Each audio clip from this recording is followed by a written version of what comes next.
New air conditioning design concept. Heat outside goes up here. This is the outside from the wall here. And the heat evaporate rises up here. There's a fan that also accelerates airflow or steam flow. And there's a thin but solid surface roof. Water cannot pass through, but the heat can.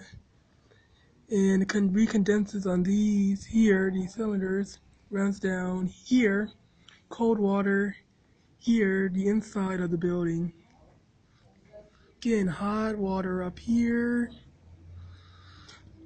The steam also spins this, so it takes, and it's black, to absorb, also absorb more heat energy and to convert it into mechanical energy. The accelerated airflow, make it more efficient. And down here, cold water.